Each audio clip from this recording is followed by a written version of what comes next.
जय श्री हरि। आज ज्येष्ठ मास पूर्णिमा वट पूर्णिमा के दिन सुनेंगे सती सावित्री व्रत की कथा। बहुत सी जगहों पर यह व्रत जेठ की अमावस्या पर किया जाता है और बहुत जगहों पर जेठ मास की पूर्णिमा पर भी यह वट सावित्री व्रत किया जाता है। इसमें माता सावित्री ने वट सावित्री का व्रत करके यमराज से अपने पति को कैसे छुड़ाया और क्या क्या वर प्राप्त किए यमराज से। इस कथा को हर सुहागिन स्त्री को व्रत में पूजा करते समय अवश्य सुनना चाहिए, जिससे पति की आयु लंबी होती है और मनोवांछित फल की प्राप्ति होती है। तो सुनाते हैं सत्यवान और सावित्री की कथा। सुनिए। प्राचीन काल की बात है। राजा अश्वपति के कोई संतान नहीं थी। तब उन्होंने भगवती सावित्री की पूजा आराधना व स्तोत्र से स्तवन किया। तब माता सावित्री राजा अश्वपति के सामने प्रकट हो गई। देवी सावित्री हंसती हुई राजा से बोली। देवी सावित्री ने कहा, महाराज, तुम्हारे मन की जो अभिलाषा है उसे मैं जानती हूँ। तुम्हारी पत्नी के संपूर्ण मनोरथ भी मुझसे छिपे नहीं हैं। अतः सब कुछ देने के लिए मैं निश्चित रूप से प्रस्तुत हूँ। राजन, तुम्हारी परम साध्वी रानी कन्या की अभिलाषा करती है और तुम पुत्र चाहते हो। क्रम से तुम्हें दोनों पुत्र और पुत्री ही प्राप्त होंगे। इस प्रकार कहकर भगवती सावित्री ब्रह्मलोक में चली गई और राजा भी अपने घर लौट आए। यहाँ समय अनुसार पहले कन्या का जन्म हुआ। भगवती सावित्री की आराधना से उत्पन्न हुई लक्ष्मी की कला स्वरूपा उस कन्या का नाम राजा अश्वपति ने सावित्री रखा। वह कन्या समय अनुसार शुक्ल पक्ष के चंद्रमा के समान प्रतिदिन बढ़ने लगी। समय पर उस सुंदरी कन्या में नवयौवन के लक्षण प्रकट हो गए।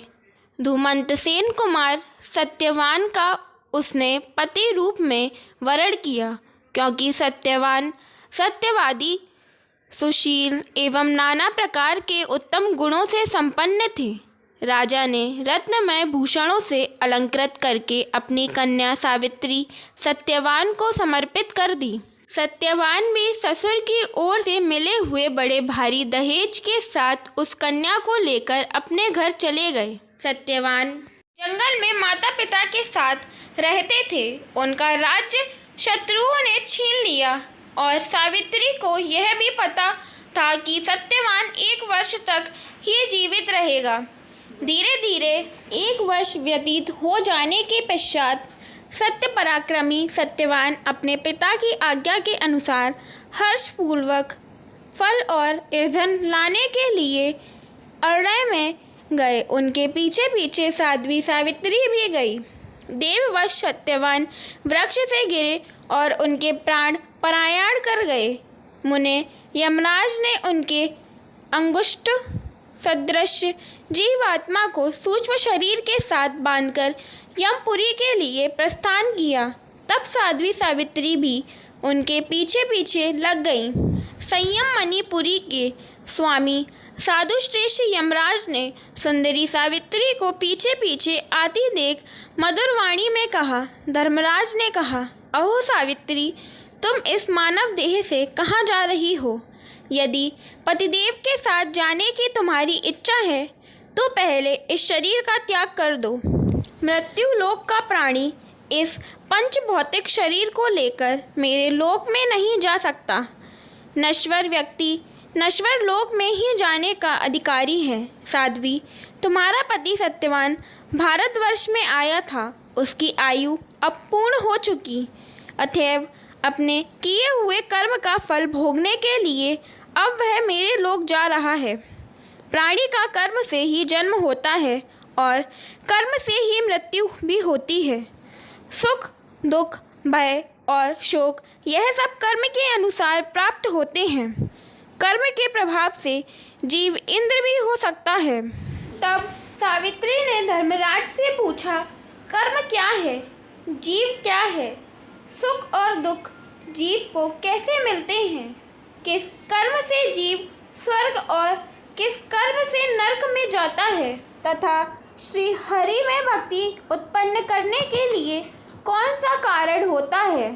किस कर्म के फल स्वरूप प्राणी रोगी होते हैं और किस कर्म फल से निरोग, और कितने प्रकार के नरक हैं और उनकी कितनी संख्या और उनके क्या क्या नाम हैं। कौन किस नरक में जाता है और कितना समय तक वहाँ यातना भोगता है। सावित्री के सभी सवालों के जवाब धर्मराज ने दिए और कहा, पुत्री, भगवती सावित्री के वरदान से तुम्हारा जन्म हुआ है।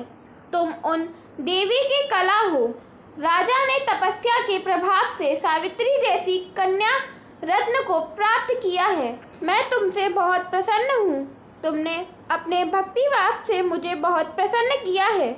जैसे लक्ष्मी भगवान विष्णु के, भवानी शंकर के, राधा श्री कृष्ण के, देवहूति कदम के और देवसेना कार्तिकेय के पास सौभाग्यवती प्रिय बनकर शोभा पाती हैं, तुम भी वैसे ही सत्यवान की प्रिया बनो। मैंने यह तुम्हें वर दे दिया महाभागो। इसके अतिरिक्त भी जो तुम्हें अभिष्ट हो वह वर मांगो।